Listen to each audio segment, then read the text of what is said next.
The following content is provided under India's first open courseware program. Your support will help RJ Academy continue to offer high-quality educational resources for free. Quantum mechanics में अभी तक आप लोग काफ़ी कुछ पढ़ चुके हो। स्टार्ट हमने किया था फिलोसफी ऑफ क्वांटम केमिस्ट्री से। उसके बाद आप लोगों ने ऑपरेटर अलजेब्रा को पढ़ा और ऑपरेटर अलजेब्रा को पढ़ते वक्त कम्यूटेटर और हर्मिटिसिटी के ऊपर आप लोगों ने अच्छा खासा फोकस किया। उसको पढ़ने के बाद आप लोगों ने आइगन वैल्यू इक्वेशन को देखा, आइगन वैल्यू को देखा और साथ ही साथ आप लोगों ने नॉर्मलाइजेशन और प्रोबेबिलिटी के कंसेप्ट को भी वहाँ पर समझ लिया। उसके बाद आपने एवरेज वैल्यू कंसेप्ट को देखा और एवरेज वैल्यू का यूज़ करते हुए आप लोगों ने हर एक मोशन के कोरस्पॉन्डिंग अपनी ऑब्जर्वेबल्स को कैलकुलेट करना शुरू किया और सभी मोशन के कोरस्पॉन्डिंग आप लोगों ने अपनी ऑब्जर्वेबल्स को याद भी कर लिया। उसके बाद आप लोगों ने पोस्टुलेट ऑफ क्वांटम केमिस्ट्री पढ़ा और लास्ट क्लास के अंदर मैंने आपको बताया कि आखिर श्रोडिंगर इक्वेशन क्या होती है और किस तरीके से आप लोग श्रोडिंगर इक्वेशन का जनरल एक्सप्रेशन लिख सकते हो। आज की क्लास के अंदर हम लोग अपनी एप्लीकेशन पढ़ेंगे श्रोडिंगर इक्वेशन की और अपने जनरल एक्सप्रेशन का यूज करते हुए पार्टिकल इन 1D बॉक्स के लिए अपने वेव फंक्शन को कैलकुलेट करेंगे और साथ ही साथ बात करेंगे अगर आपके बॉक्स की लेंथ चेंज होती है तो किस तरीके से आपके फंक्शन के अंदर चेंज हो जाता है। तो चलिए शुरू करते हैं आज।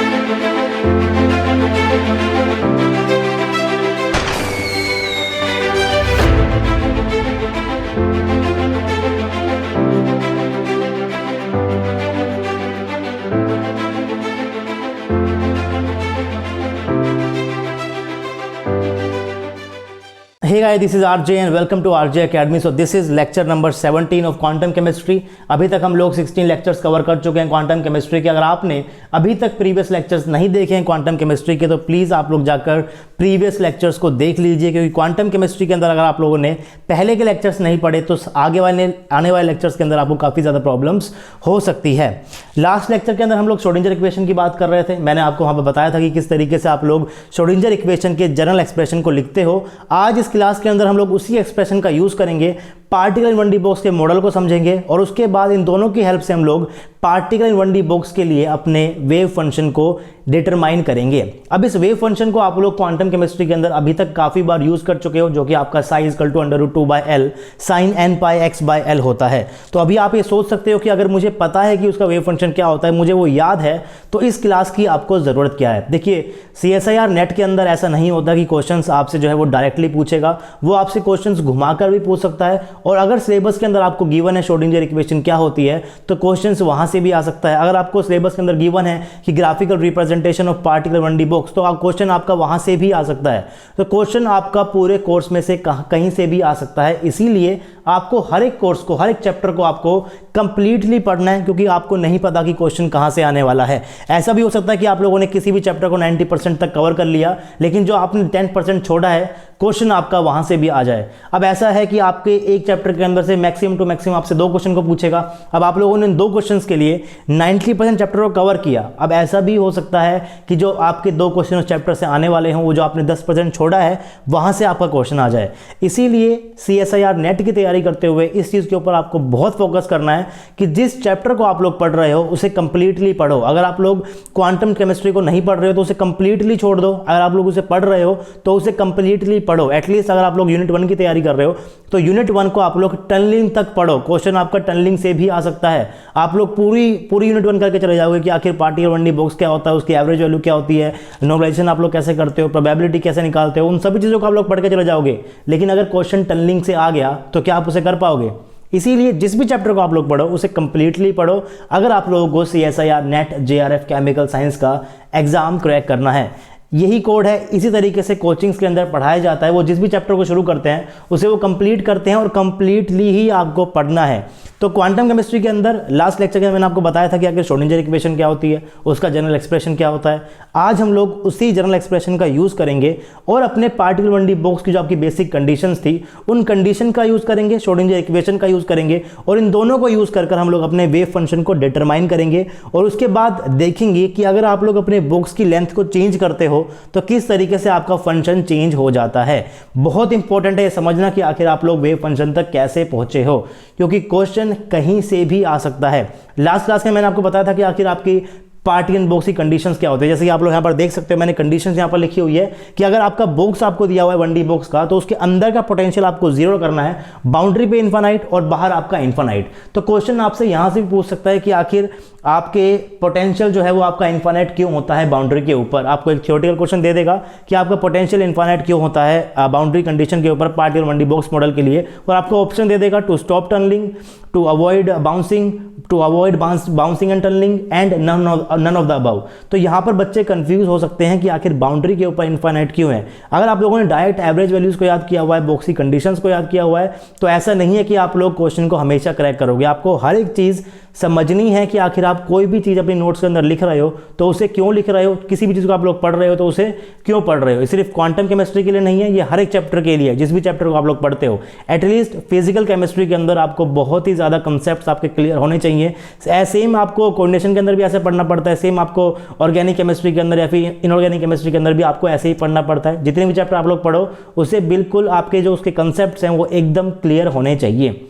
तो लास्ट क्लास के अंदर हम लोगों ने श्रोडिंगर इक्वेशन की जनरल इक्वेशन लिखी थी, जैसा कि मैंने यहाँ पर लिखा हुआ है, आप लोग देख सकते हो अपनी स्क्रीन के ऊपर कि मैंने यहाँ पर श्रोडिंगर इक्वेशन की जनरल एक्सप्रेशन मैंने यहाँ पर लिखा हुआ है। ये आपके पास एक जनरल रिएक्शन थी श्रोडिंगर इक्वेशन की। मैंने आप लोगों को लास्ट क्लास में बताया था कि आखिर हम लोग यहाँ तक कैसे पहुंचे हैं। ये जो ऊपर आप लोग देख रहे हो डायग्राम, इसके अंदर मैंने आपको बताया हुआ है कि आखिर आपके बॉक्स जो मॉडल है उसकी बेसिक जो कंडीशंस है, किन किन कंडीशंस को आपको फॉलो करना है। अगर मैं बात करूं कि पार्टिकल 1D बॉक्स किस चीज़ के लिए है, तो वो शो करता है movement of pi electrons. For an example, मैंने आपको कल भी एक एग्जांपल लेके बताया था कि मान लीजिए कि आपके पास कोई कॉन्जुगेटेड डाइईन है और आप लोग इसके अंदर अपने इस पाई इलेक्ट्रॉन का, जो आपके पास यहाँ पर पाई इलेक्ट्रॉन्स है, इन पाई इलेक्ट्रॉन का आप लोग क्या कर रहे हो, इस मूवमेंट के लिए आप लोग अपनी ऑब्जर्वेबल्स को कैलकुलेट कर रहे हो। उसके बाद मैंने क्या किया था, मैंने यहाँ पर अपने एक्सट्रीम कार्बन से इस तरीके से इसको एक डब्बा बनाया था और हम कह रहे थे कि जो आपके पाई इलेक्ट्रॉन्स है वो यहाँ से इधर मूव कर सकते हैं, इधर से वो इधर कार्बन पे आ सकते हैं, उसके बाद वो यहाँ से वापस भी आ सकते हैं। तो इस तरीके से आपका जो पाई इलेक्ट्रॉन्स है, इनका मूवमेंट्स इस बॉक्स के अंदर इस तरीके से वो वेरी करता रहेगा। उसके बाद मैंने आपको बताया था कि आपके बॉक्स के अंदर का पोटेंशियल 0 होना चाहिए, बाउंड्री पे इनफाइनाइट होना चाहिए और बाहर भी आपका इनफाइनाइट होना चाहिए। तो ये चीज़ें आपको पता है और साथ ही साथ आपको श्रोडिंगर इक्वेशन की जनरल एक्सप्रेशन आपको पता है। अब इन्हीं चीज़ों का यूज़ करेंगे और अपने वेव फंक्शन में पहुंचेंगे, जो कि आपको याद है √2/L sin n pi x/L। अब यहाँ तक हम लोग कैसे पहुंचे हैं वो बहुत ही इंपॉर्टेंट है इसको समझना। मान लीजिए अगर मैं बात करता हूँ 1D बॉक्स की, तो 1D बॉक्स के लिए आपको पता है कि जो आपका लाप्लासियन ऑपरेटर होता है वो del² होता है। अगर मैं x कोऑर्डिनेट के अंदर अपने ट्रांसलेशन मोशन को पढ़ रहा हूं, जनरली आप लोग जब भी 1D बॉक्स का यूज करोगे तो वहां पर आप लोग x कोऑर्डिनेट का ही यूज करोगे, 2D का यूज करोगे तो वहां पर आप लोग x और y का यूज करोगे, अगर आप लोग 3D का यूज करोगे तो x, y और z तीनों ही कोऑर्डिनेट वहां पर आ सकते हैं। ऐसा भी हो सकता है कि क्वेश्चन आपको 1D बॉक्स का ही दिया हो और वो आपको z डायरेक्शन के अंदर दे रखा हो, तो उस केस के अंदर आपका जो लाप्लासियन ऑपरेटर है वो del² हो जाएगा और कुछ भी चेंज नहीं आएगा, सिर्फ आपको x की जगह z करना पड़ेगा। तो वो सब चीजें तो आप लोग कर लोगे। तो जैसा कि आप लोग यहां पर देख सकते हो कि आखिर श्रोडिंगर जो इक्वेशन है आपके पास, जनरल एक्सप्रेशन है, वो आपके पास ये रहा।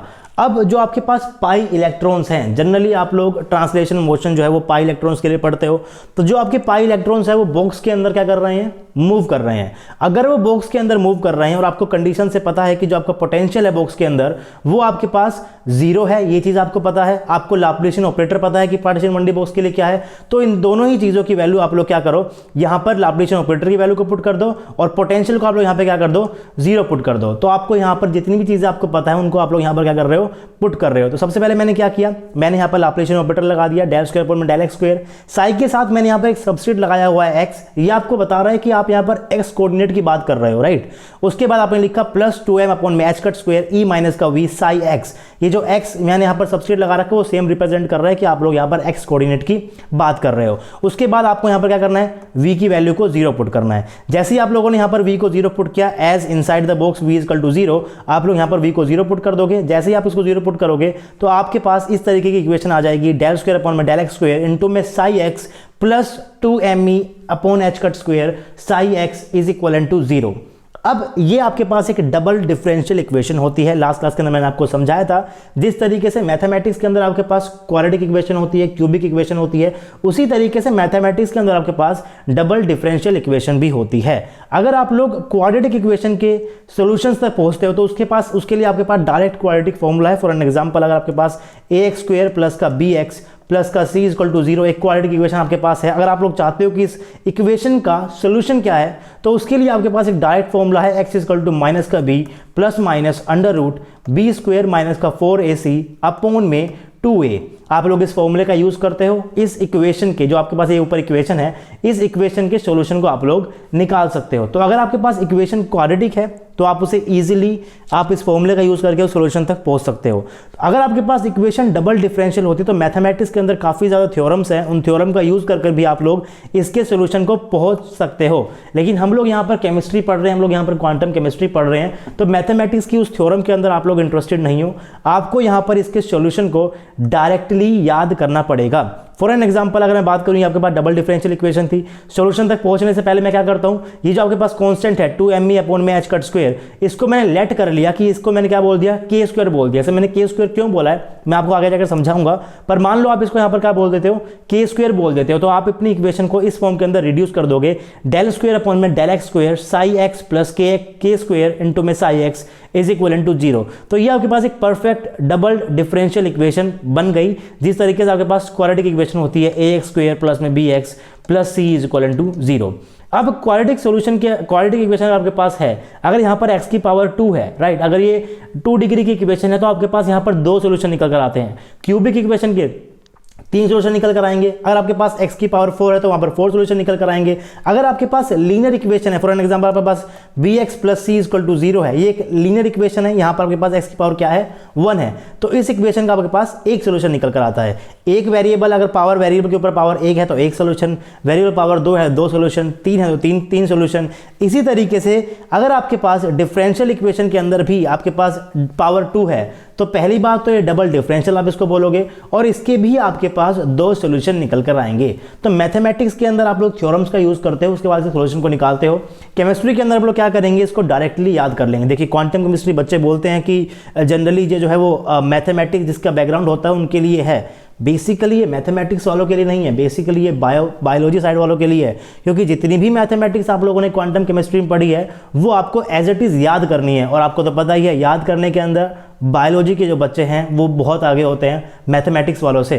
तो आपको यहाँ पर इस सॉल्यूशन को डिराइव नहीं करना है कि कैसे मैं सॉल्यूशन तक पहुंचूंगा, आपको इस सॉल्यूशन को डायरेक्टली याद कर लेना है। तो मैंने यहाँ पर डायरेक्ट सॉल्यूशंस लिखे हुए हैं। The solution of about differential equation is psi x, और यहाँ पर 2 सॉल्यूशन है इसके, ये दोनों सॉल्यूशन मैंने यहाँ पर लिखे हुए हैं। पहला सॉल्यूशन है psi x equal to a e raise to the power plus iota kx plus b e raise to the power minus iota kx।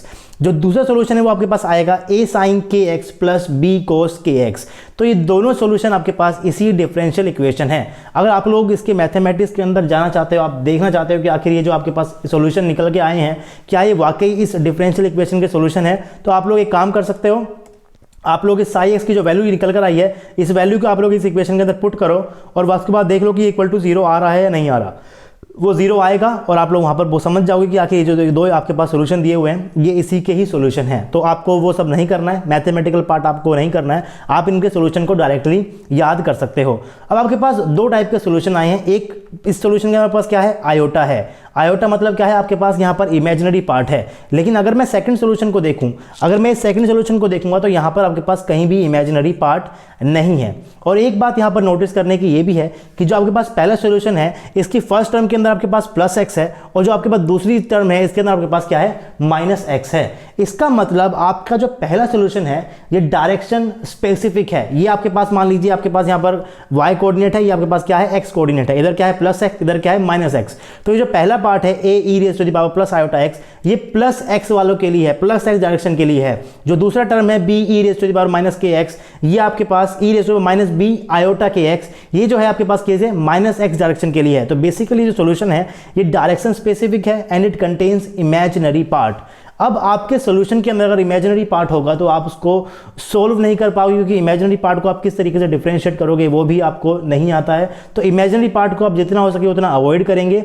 इसीलिए इस केस के अंदर हम लोग क्या करेंगे, we will select the solution 2 as we don't want imaginary part in our solution, and also the movement of pi electron in box is not direction specific आएगा, is not direction specific. मैं यहाँ पर क्यों बोल रहा हूँ not direction specific, क्योंकि आप लोग यहाँ पर देख सकते हो कि आपके बॉक्स के अंदर क्या है, आपके बॉक्स के अंदर एक कॉन्जुगेटेड डाइईन है, राइट। आपके बॉक्स के अंदर क्या है, एक कॉन्जुगेटेड डाइईन है। इस कॉन्जुगेटेड डाइईन के जो डबल बॉन्ड्स हैं, यहाँ पर जो पाई इलेक्ट्रॉन आपको देखने को मिलेगा, ये पाई इलेक्ट्रॉन की मूवमेंट्स आपको यहाँ पर देखने को मिलती है।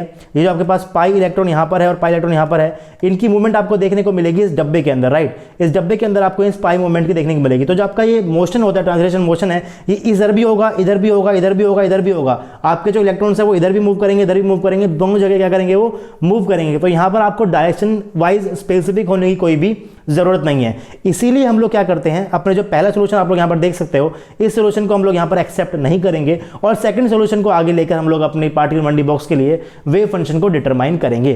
तो वेव फंक्शन आपके पास निकल कर आ गया साई एक्स, आपके पास साई एक्स निकल कर आ गया, psi x equal to a sin kx plus b cos kx। तो k की वैल्यू तो आपको पता है, k की वैल्यू आप लोग यहाँ से डायरेक्टली पुट कर लोगे। आपको पता है कि k आपके पास यहाँ से k आप लोग लिख सकते हो अंडर रूट 2me अपॉन में h कट का स्क्वायर। तो ये आपके पास किसकी वैल्यू है, k की वैल्यू है। एनर्जी भी आप लोगों को याद ही है किस तरह क्या होती है आपके पास 1D बॉक्स के लिए। तो एक तरीके से k तो आपको पता है क्या होता है, लेकिन आपको यहाँ पर कॉन्स्टेंट जो आपके पास हैं a और b, इनकी वैल्यूज आप लोगों को नहीं पता और इनको आपको डिटरमाइन करना पड़ेगा। उसके बाद ही आप लोग अपने फंक्शन तक पहुंच सकते हो।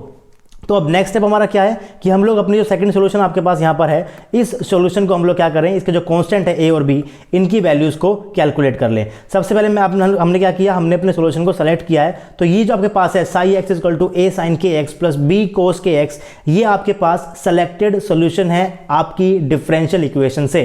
वो डिफरेंशियल इक्वेशन तक आप कैसे पहुंचे, श्रोडिंगर इक्वेशन का यूज किया आप लोगों ने, उनका यूज कर लिया। अब हम लोग यूज करेंगे अपने बॉक्स की जो आपकी कंडीशंस थी कि बाउंड्री पे आपका पोटेंशियल जीरो होगा, बाउंड्री के अंदर आपका पोटेंशियल जीरो होगा, बाउंड्री पे इनफाइनाइट होगा, बाहर पे क्या होगा, इनफाइनाइट होगा। साथ ही साथ हम लोग कह रहे थे कि जो आपका पाई इलेक्ट्रॉन है वो उस बॉक्स के अंदर क्या कर रहा है, मूव कर रहा है। ये आपके पास क्या है, पाई आपके पास बॉक्स है और जो आपका इलेक्ट्रॉन है वो इस ऐसे बॉक्स के अंदर क्या कर रहा है, वो मूव कर रहा है, वो बॉक्स के अंदर मूव कर रहा है। हमने यहाँ पर क्या बनाया था, एक कॉन्जुगेट डाइन बनाया था। यहाँ पे पास क्या था, CH2, उसके बाद पास CH था, यहाँ पर भी CH है और यहाँ पर क्या है, डबल बॉन्ड CH2 है। तो इलेक्ट्रॉन आपका इधर से यहाँ पर मूव करेगा, यहाँ से आपका इधर मूव करेगा, राइट। इसका मतलब जो आपका इलेक्ट्रॉन है वो सिर्फ और सिर्फ बॉक्स के अंदर मूव कर रहा है, ना तो वो बाउंड्री के ऊपर मूव कर रहा है, ना ही वो बाहर मूव कर रहा है। अगर आपका इलेक्ट्रॉन बाउंड्री के ऊपर मूव नहीं कर रहा, ध्यान सुनिएगा इस बात को, अगर आपका इलेक्ट्रॉन बाउंड्री कंडीशन के ऊपर मूव नहीं कर रहा, वहां पर कोई मोशन नहीं हो रहा, तो उस मोशन के कोरस्पॉन्डिंग आपके पास वेव फंक्शन भी नहीं होगा। फॉर एन एग्जाम्पल, अगर आपका पार्टिकल इस कमरे के अंदर नहीं है, अगर आपका पार्टिकल यहां पर है ही नहीं, तो उसका वेव फंक्शन भी क्या हो जाएगा, जीरो हो जाएगा। इसका मतलब बाउंड्री के ऊपर अगर वेव फंक्शन क्या हो जाता है, जीरो हो जाता है, क्योंकि यहां पे जो आपका फंक्शन है वो मूव ही नहीं कर रहा। मैं बात करूं बाउंड्री से बाहर यहां पर, तो यहां पर भी आपका वेव फंक्शन क्या हो जाएगा, जीरो हो जाएगा। वेव फंक्शन के जीरो होने का मतलब यह है कि उस रीजन के अंदर पाए जाने की प्रोबेबिलिटी भी जीरो हो जाती है। अगर आपका पार्टिकल बाउंड्री कंडीशन के ऊपर ट्रांसलेशन मोशन के अंदर नहीं है, तो उस बाउंड्री कंडीशन के ऊपर आप लोग वहां पर किसी भी ऑब्जर्वेबल कैलकुलेट नहीं करोगे। वहां पर आपका इलेक्ट्रॉन जो है वो मूव ही नहीं कर रहा है। मूव आपका कहां कर रहा है, सिर्फ और सिर्फ बॉक्स के अंदर कर रहा है। तो सिर्फ बॉक्स के अंदर ही आपके साई की कुछ वैल्यू होगी, बाउंड्री पर भी साई जीरो होगा और साथ ही साथ बाउंड्री से बाहर कहीं पर भी आपका साई जीरो ही होगा। To get the value of A and B, apply boundary condition. At boundary, function vanish in particle in box. यानी कि पार्टिकल इन 1D बॉक्स के कंडीशन के अंदर आपके पास बाउंड्री के ऊपर आपका फंक्शन जीरो होगा। वो जीरो इसलिए होगा क्योंकि बाउंड्री के ऊपर आपका जो इलेक्ट्रॉन है वो ट्रांसलेशन मोशन शो नहीं कर रहा। अगर वो ट्रांसलेशन मोशन शो नहीं कर रहा तो हम लोग वहां पर वैल्यू ऑब्जर्वेबल किस चीज के निकालेंगे। फर्स्ट लेक्चर के अंदर मैंने आपको बताया था कि क्वांटम केमिस्ट्री के अंदर हम लोग वैल्यूज ऑफ ऑब्जर्वेबल को निकालते हैं जब भी आपका जो पार्टिकल है वो मोशन के अंदर होता है। अगर मोशन ही नहीं होगा तो ऑब्जर्वेबल को हम लोग कैसे निकालेंगे। तो बाउंड्री कंडीशन के ऊपर कोई मोशन नहीं है, वहां पर आपका साइज जो है वो क्या हो जाएगा, जीरो हो जाएगा। इसी कंडीशन का यूज करते हुए हम लोग क्या निकालेंगे, अपने ए और बी को निकालेंगे। तो अभी मैंने आपको समझाया कि बाउंड्री के ऊपर जो है वो आपका साइज जीरो है, इसको मैंने आपको बताया थ्योरेटिकली। अब इसे हम लोग मैथमेटिकली भी प्रूव करते हैं कि आखिर बाउंड्री कंडीशंस के ऊपर आपका साइज जो है वो जीरो आखिर क्यों होता है। मैं आपसे कह रहा हूं कि बाउंड्री कंडीशन के ऊपर एक्स आपका जीरो है तो आपका साई एक्स भी क्या हो जाएगा, जीरो हो जाएगा। अगर आपका एक्स इक्वल टू एल है, देखिए ये आपके पास बाउंड्री कंडीशन आती है, यहाँ पर क्या आपके पास x इज इक्वल टू 0 है, यहाँ पे आपके पास क्या है x is equal to l है, तो ये भी बाउंड्री कंडीशन है और ये भी क्या है, बाउंड्री कंडीशन है। तो अगर x इज इक्वल टू 0 है तो साई x 0 होना चाहिए, x is equal to l है तो साई x आपका क्या होना चाहिए, 0 होना चाहिए। इसको हम लोग मैथमेटिकली प्रूव कर सकते हैं। ये आपके पास श्रोडिंगर इक्वेशन की जो मैंने लिखी थी पार्टिकुलर 1D बॉक्स के लिए, सिंपल ये जनरल सॉल्यूशन इक्वेशन मैंने क्या लिखी हुई है, del square upon del x square into में साई प्लस 2m अपॉन मैच कट स्क्वायर e माइनस का v psi is equal to 0। ये आपके पास क्या है, जनरल श्रोडिंगर इक्वेशन है, राइट। उसके बाद आपने क्या किया, इस साई को आप लोग एक साइड ले जाओ, बाकी सभी चीज को मैं क्या ले आया, राइट हैंड साइड के अंदर ले आया। जैसे ही मैं इसको राइट हैंड साइड में लेकर आऊंगा तो आप यहां पर देखोगे नीचे आपके पास नीचे जो टर्म आएगी वो निकल कर आ जाएगी e माइनस का v, राइट। ये आपके पास क्या निकल कर आ गई, नीचे की डिनोमिनेटर की टर्म निकल कर आ गई। अब आपको पता है कि बाउंड्री के ऊपर आपका पोटेंशियल जो है वो इनफाइनाइट होता है। अगर डिनोमिनेटर के अंदर आपके पास इनफाइनाइट हो गया तो 1 अपॉन इनफाइनाइट क्या होता है, कुछ भी आप ऊपर आप कुछ भी ले लो, अगर नीचे आपके पास इनफाइनाइट हो गया, आपके पास न्यूमरेटर में कुछ भी नंबर है, नीचे अगर इनफाइनाइट हो गया तो आपके पास जो आने वाली टर्म है वो क्या हो जाएगी, 0 हो जाएगी। इसका मतलब आपके साई 0 हो जाएगा अगर आप लोगों ने v को क्या कर दिया, इनफाइनाइट कर दिया। तो इस तरीके से आप लोग अपने मैथमेटिकली भी चीज़ों को प्रूव कर सकते हो। तो आप लोग समझ गए हो कि बाउंड्री कंडीशन के ऊपर आपका पोटेंशियल इनफाइनाइट होता है और फंक्शन आपका क्या होता है, 0 होता है। तो हमारा इंटरेस्टेड है, हम इंटरेस्टेड हैं कि हम लोग अपने कांस्टेंट a और b को निकाल ले, ताकि आपका जो साई है वो नॉन टर्म्स के अंदर आ जाए, कि आपका एक नॉन टर्म्स के अंदर आपका जो साई निकल कर आ जाए। आप कह रहे हो कि x इक्वल टू 0 पे आपका साई क्या होना चाहिए, 0 होना चाहिए। आपको इक्वेशन 1 का यूज करना, और इक्वेशन 1 जो है मैं यहाँ पर इसको इक्वेशन 1 बोल रहा हूँ। ये जो इक्वेशन आप लोगों ने लास्ट पेज के ऊपर पढ़ी थी, इस इक्वेशन को मैं क्या बोल रहा हूँ, इक्वेशन 1 बोल रहा हूँ। जो सोल्यूशन मैंने यहाँ से चूज किया था इसको मैं क्या बोल रहा हूँ, इक्वेशन 1 बोल रहा हूँ। नोट्स के अंदर मैंने यहाँ पर अलग से इसको मेंशन भी किया हुआ है कि ये आपके पास क्या है, इक्वेशन 1 है। तो आने वाले 3-4 पेजेस के अंदर हम लोग जब भी इक्वेशन 1 बोलेंगे तो मैं इसी इक्वेशन की बात कर रहा हूँ, राइट। तो हमने क्या किया, हमने अपनी बाउंड्री कंडीशंस को अप्लाई कर दिया। अपने इस केस के अंदर इक्वेशन 1 को मैंने यूज किया। मैंने क्या किया, मैंने अपने साई की जगह क्या कर दिया, 0 पुट कर दिया। a साइन के x था, इसकी जगह 0 पुट कर दिया। b कोस के 0 था, यहाँ पर मैंने क्या कर दिया, x था तो मैंने यहाँ पर 0 पुट कर दिया, राइट। उसके बाद मैं सोल्व करूंगा, ये क्या हो जाएगा, a sine 0 plus b cos 0 equal to क्या, 0। साइन 0 क्या होता है आपके पास, साइन 0 आपके पास क्या होता है, 0। कोस 0 क्या होता है आपके पास, 1, राइट। तो मैंने इनकी वैल्यू को पुट कर दिया। साइन 0 आपके पास 0 था, 0 इंटू में a क्या हो जाएगा, 0 प्लस b इंटू में 1, कोस 0 क्या होता है, 1 होता है। तो आपके पास यहाँ से निकल कर आ गई कि आपकी जो b की वैल्यू है वो क्या आपके पास 0 है। तो ओके, आपने क्या कर दिया, b की वैल्यू निकल कर आ गई, आपके पास 0 निकल कर आ गई। अब आपके पास जो दूसरी कंडीशन है बाउंड्री की, उसको यूज करते हैं। x इक्वल टू l के ऊपर भी क्या है आपका, साई आपका 0 के बराबर है। x इक्वल टू l के ऊपर भी आपका जो साई है वो 0 के बराबर है। Again using equation 1, 0 is equal to a sine k into में l प्लस b इंटू में कोस k इंटू में l। अब हम लोगों ने पहली कंडीशन से देखा था कि आपका b क्या है, 0 के बराबर है। अगर आपका b 0 के बराबर है तो यहां पर भी आप लोग क्या कर सकते हो, b को 0 के बराबर पुट कर सकते हो। अगर आपका b 0 हो गया तो b कोस के l भी क्या हो जाएगा, 0 हो जाएगा। यानी कि ये टर्म आपके पास 0 हो गई। बच क्या गया आपके पास, 0 इक्वल टू a साइन के l, यानी कि आपका a साइन के l क्या हो गया, 0 के बराबर हो गया। अगर आपका x इंटू में y इक्वल टू 0 है तो इसका साफ साफ मतलब ये है, या तो आपका x 0 है या फिर आपका y 0 है। इन दोनों में से आपको एक को 0 करना पड़ेगा। यहां पर आपके पास टर्म आ गई है a साइन के एल इंटू में 0। तो या तो आपका a इक्वल टू 0 होगा या फिर आपका साइन के एल इंटू में 0 होगा। इन दोनों में से एक ना एक चीज को 0 होना जरूरी है। लेकिन हम लोग a को 0 नहीं मान सकते। अगर आप लोगों ने a को भी 0 कर दिया, b आपका 0 था ही, तो आपका जो फंक्शन है वो कंप्लीटली 0 हो जाएगा। आपका जो फंक्शन था वो क्या था, psi is equal to a sine k x plus का b कोस के एक्स। अगर आप लोगों ने a को भी 0 कर दिया, आपने a को भी 0 कर दिया और आपने b को भी 0 कर दिया, तो आपका जो फंक्शन है वो कंप्लीटली 0 हो जाएगा। अगर इनसाइड द बॉक्स आपका फंक्शन 0 हो गया, अगर आपका साई 0 हो गया, तो ऑब्वियसली आपका क्या हो जाएगा, साई स्क्वायर भी 0 हो जाएगा। और साई स्क्वायर का 0 होने का मतलब है कि उस बॉक्स के अंदर इलेक्ट्रॉन है ही नहीं। जबकि आपको पता है कि कॉन्जुगेटेड डाइन के एक्सट्रीम आपने कॉर्नर के ऊपर बॉक्स बनाया है, तो जो आपका पाई इलेक्ट्रॉन है वो अंदर ही मूव कर रहा है। अगर आपका इलेक्ट्रॉन अंदर है तो वहां पर आपका साई कभी भी 0 नहीं हो सकता।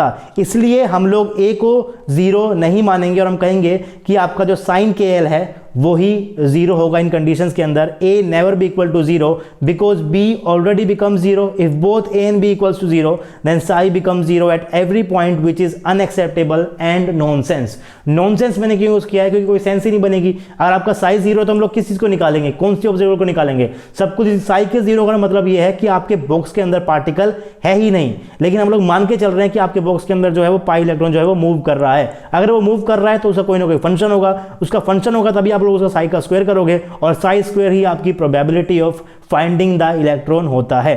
इसका मतलब यह है कि आपका साइन के एल जीरो के बराबर है। अगर साइन के एल जीरो के बराबर है तो आपको पता होगा साइन के एल यानी कि साइन थीटा कब आपका जीरो होगा, जब थीटा क्या होता है आपके पास, पाई होता है, 2 पाई होता है, 3 पाई होता है, या फिर मैं बोलूँ इन जनरल आपके पास थीटा क्या हो जाएगा, n पाई के बराबर हो जाएगा। साइन के ग्राफ को हम लोग पढ़ेंगे नेक्स्ट क्लास के अंदर। अगर आप लोगों को साइन के ग्राफ में कुछ दिक्कत है तो उसको भी हम लोग नेक्स्ट क्लास के अंदर अच्छे से क्लियर कर लेंगे। अभी के लिए आप समझ जाइए कि जब थीटा आपका पाई होता है, 2 पाई होता है, 3 पाई होता है, 4 पाई, 5 पाई, 6 पाई, या फिर आप बोल सकते हो n pi, where n equal to क्या, 1 2 3 4 0, यानी कि सभी के सभी इंटीजर्स यानी होल नंबर्स, तो आपके पास साइन थीटा जो है वो जीरो के बराबर आ जाएगा।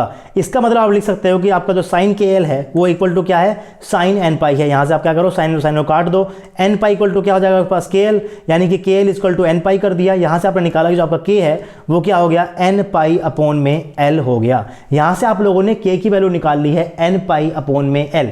इस के का यूज कर आप लोग अपनी एनर्जी को भी कैलकुलेट कर सकते हो। अगर आपको ध्यान हो तो मैंने अभी आपको बताया था कि जिस तरीके जब आप लोगों ने लेट किया था के को, तो आपने यहां पर कहा था कि 2me अपॉन में एच कट स्क्वायर आपका क्या था, के स्क्वायर आप लोगों ने लेट किया था। और अभी आपने देखा कि जो आपका के है वो क्या है, एन पाई अपॉन में एल है। इसका मतलब के स्क्वायर क्या हो जाएगा, n square pi square upon में एल स्क्वायर, और ये किसके बराबर हो गया, 2me अपॉन में एच कट स्क्वायर। यहां से अगर आप लोग ई को निकालना चाहो तो आपका ई क्या हो जाएगा, आपका ई हो जाएगा n square h cut square pi square upon में 2ml स्क्वायर। और इस वैल्यू को आप लोगों ने याद भी किया था energy in case of particle in 1D box. आपने वहां पर देखा था कि जो आपका एनर्जी था वो क्या था, n square h square upon में 8ml स्क्वायर। यहाँ पर ये जो टर्म मैंने यहाँ पर लिखी हुई है और ये जो मैंने यहाँ पर लिखी हुई है, यानी कि ये जो दो टर्म है, ये टर्म और ये टर्म, ये दोनों टर्म क्या है, सेम ही है। एच कट आपका क्या होता है, आपका एच कट होता है एच अपॉन में 2 पाई। जैसे ही आप लोग एच कट को यहाँ से एच अपॉन में 2 पाई लिखोगे तो आप लोग यहीं तक ही वापस पहुंच जाओगे। तो वैल्यूज तो आपको याद है, यहाँ से आपने देख भी लिया किस तरीके से आप लोग अपनी एनर्जी को कैलकुलेट कर सकते हो।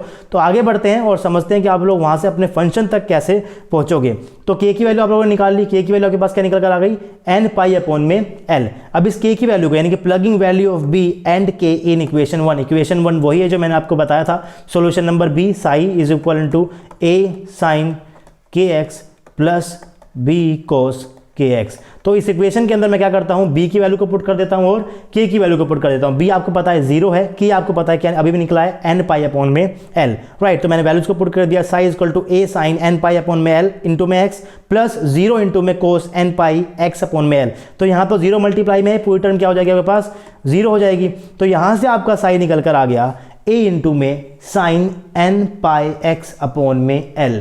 इस टाइप की इक्वेशन को ही आप देखते समझ जाओगे कि ये जो आपके पास a है, ऑब्वियसली a जो है वो कांस्टेंट है, a आपके पास क्या है, कांस्टेंट है, और यहाँ पर आपके पास ये क्या है, वेरिएबल पार्ट है। यहाँ पर जो आप n यूज कर रहे हो, जो n है, इस n को आप लोग क्या बोलते हो, ट्रांसलेशनल क्वांटम नंबर बोलते हो। जो आपका n है वो क्या है, ट्रांसलेशनल क्वांटम नंबर है। क्वांटम नंबर की वजह से ही आपकी जो एनर्जी है वो क्वांटाइज होती है। इन सब चीज़ों को हम लोग आगे पढ़ेंगे। जो आपकी एनर्जी अभी निकली थी n square h square upon में 8ml स्क्वायर, अगर मैं बोल रहा हूँ कि जो आपका n है वो क्वांटम नंबर है, n की वैल्यू क्या होगी आपके पास 1 2 3 4 फिर कुछ भी हो सकती है। इस n की वजह से ही जो आपकी एनर्जी होती है वो क्वांटाइज हो जाती है, उसके लेवल्स बनते हैं। एक यानी कि 1 स्क्वायर एच स्क्वायर अपॉन में 8ml स्क्वायर, जो आपके पास लेवल बन जाएंगे एनर्जी के।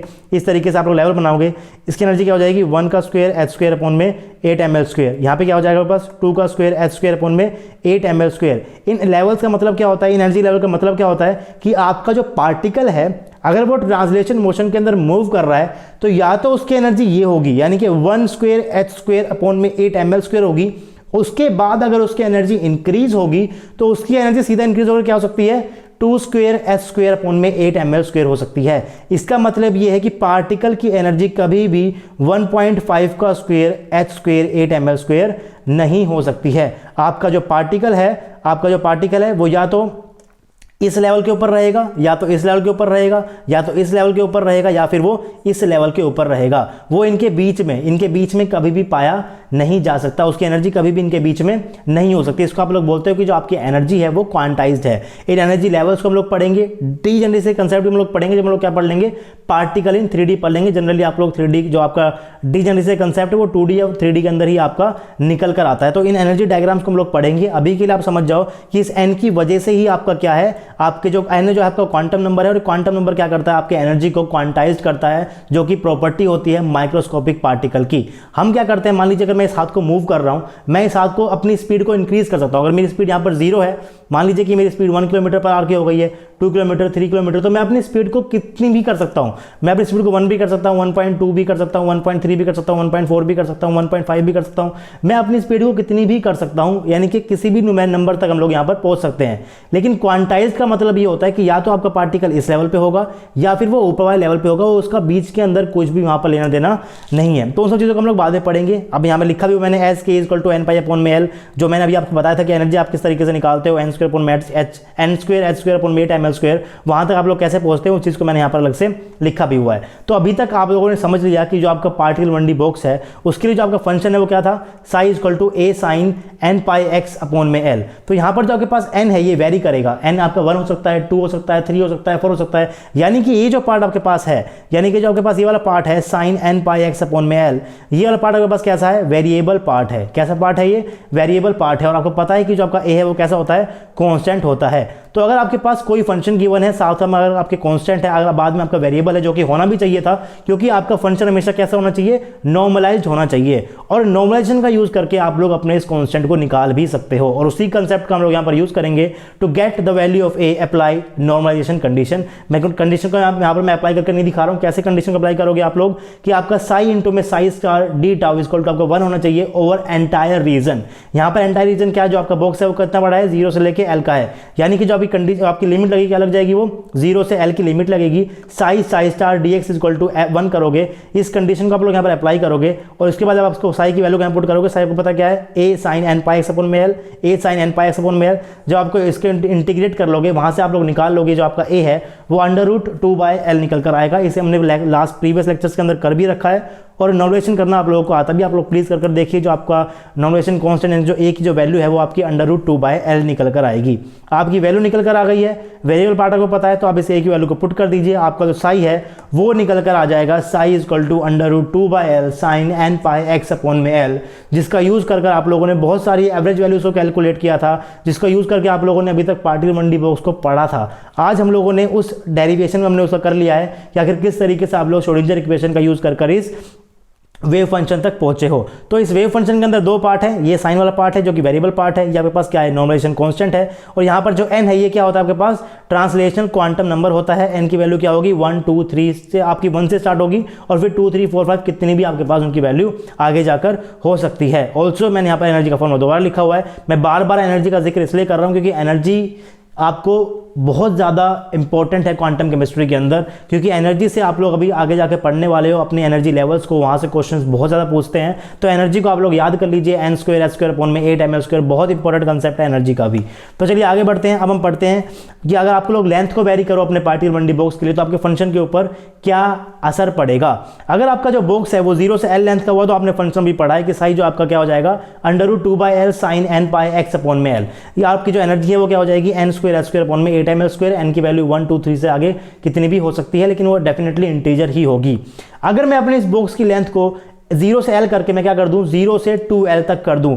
ध्यान रखिए मैंने स्टार्ट 0 से ही किया है, 0 से L से मैंने क्या किया है, 0 से 2L किया है। तो उस केस के अंदर आपका फंक्शन किस तरीके से वेरी करेगा, तो ज़्यादा कुछ करने की जरूरत नहीं है। जहां जहां आपके पास L था वहां पर मैंने क्या कर दिया है, 2L लगा दिया है। यहाँ पर L था तो मैंने क्या कर दिया है, 2L लगा दिया है। सेम मुझे एनर्जी के अंदर भी वही करना है। यहाँ पर आपके पास क्या था, L का स्क्वायर था, तो यहाँ पर आपको क्या करना है, 2L का स्क्वायर कर देना है। अगर आपके बॉक्स की लेंथ 0 से 3L है, तो उस केस के अंदर आप लोगों को 3L कर देना है। यहाँ पर भी L की जगह 3L कर देना है, यहाँ पर भी L की जगह 3L कर देना है, और उसके बाद वो 3L का स्क्वायर हो जाएगा।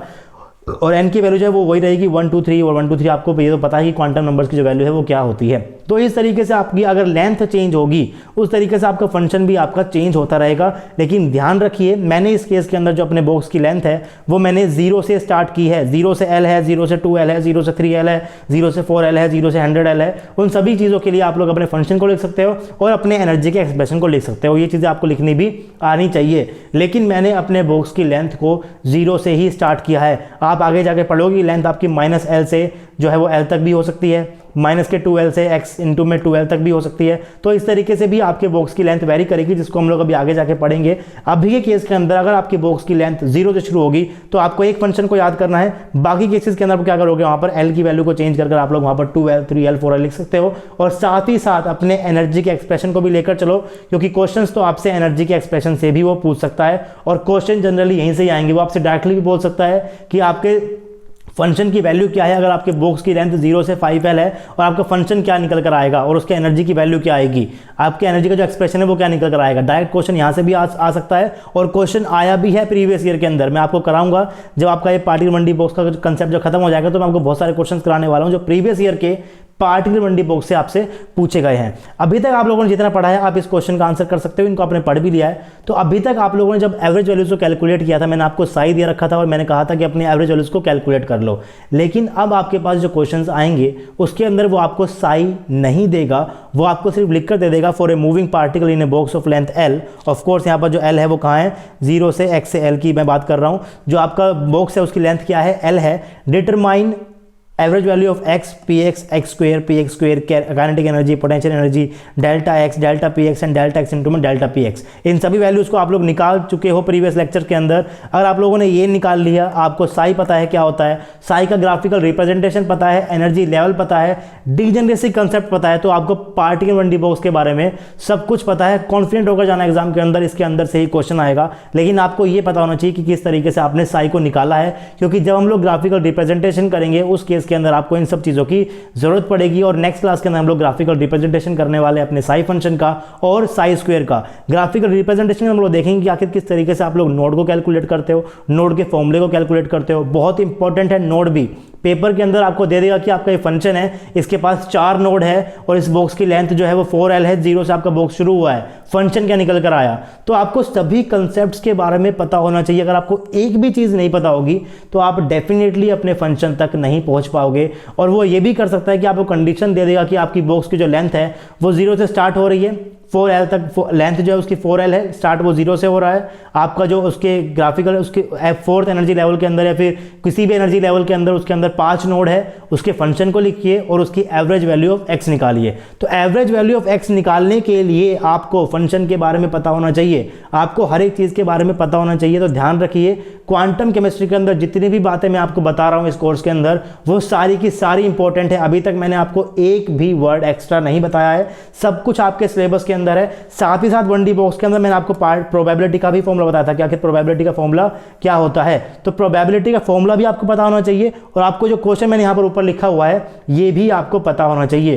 क्वेश्चन वो इस तरीके से फ्रेम कर सकता है कि आपके बॉक्स की लेंथ जो है वो 0 से 4L की जो है वो आपकी लेंथ है, आपके पास आपका जो पार्टिकल है वो 6th एनर्जी लेवल के अंदर घूम रहा है, या फिर ये लिख देगा 6th एनर्जी लेवल, या फिर लिख देगा वो पार्टिकल एक ऐसी स्टेट में है जिसके अंदर उसके पास क्या है, 5 नोड है। देखिए अगर आपके पास 5 नोड है तो उसका एनर्जी लेवल क्या हो जाता है आपके पास। आपको अभी आगे जाके पढ़ोगे कि नोड से कैसे आप लोग अपने एनर्जी लेवल तक पहुंचते हो। तो या तो वो आपको नोड्स दे देगा या फिर वो आपको एनर्जी लेवल दे देगा और उसके बाद आपसे पूछेगा कि एवरेज वैल्यू ऑफ x क्या है। तो obviously average value of x निकालने के लिए आपको साई चाहिए ही सही चाहिए, और साई को निकालने के लिए आपको पता होना चाहिए कि नोड क्या होता है, आपके एनर्जी लेवल्स के बेसिस के अंदर क्या होगा। वो ये भी दे सकता है कि आपके पास 3rd एंटी सिमेट्रिक आपका लेवल है, उसके अंदर क्या चीज़ें हो सकती है। तो वो सभी चीज़ें क्लियर हो जाएंगी जब आप लोग ग्राफिकल रिप्रेजेंटेशन पढ़ लोगे, पार्टिकल इन 1D बॉक्स का भी, 2D बॉक्स का भी और 3D बॉक्स का भी। तो नेक्स्ट क्लास बहुत ही ज़्यादा इंपॉर्टेंट होगी पार्टिकल 1D बॉक्स के लिए। आज की क्लास भी इंपॉर्टेंट थी और मुझे उम्मीद है कि आपको समझ आया होगा कि कैसे हम लोगों ने श्रोडिंगर इक्वेशन का यूज़ कर अपने इस साई को निकाला है। और 0 से L लेंथ के लिए, 0 से 2L लेंथ के लिए, 0 से 3L या फिर 0 से NL के लिए आप किस तरीके से अपने साई को चेंज कर सकते हो, एनर्जी के एक्सप्रेशन को चेंज कर सकते हो। अगर आपको आज की क्लास समझ में आई है, आज का लेक्चर पसंद आया है तो प्लीज़ वीडियो को लाइक कीजिए, साथ ही साथ अपने दोस्तों को इसे शेयर करना बिल्कुल भी मत भूलिएगा। आरजे एकेडमी आपके लिए एक ओपन कोर्स पीरियड चला रखा है जिसके अंदर आप लोगों को सभी लेक्चर्स मिलेंगे एक सीरीज के अंदर एट नो कॉस्ट। अगर आप लोग हमें फाइनेंशियली सपोर्ट करना चाहते हो तो आप लोग आरजे एकेडमी को डोनेशन कर सकते हो, आप लोग हमें फोन पे कर सकते हो, गूगल पे कर सकते हो और पेटीएम कर सकते हो। नंबर आपकी स्क्रीन के ऊपर है 9053519385। Any support is appreciable guys. आप लोग हमें कितना भी अमाउंट भेज सकते हो। आपसे मिलते हैं नेक्स्ट क्लास में, तब तक के लिए पढ़ते रहिए, पढ़ाते रहिए और खुश रहिए। Thank you.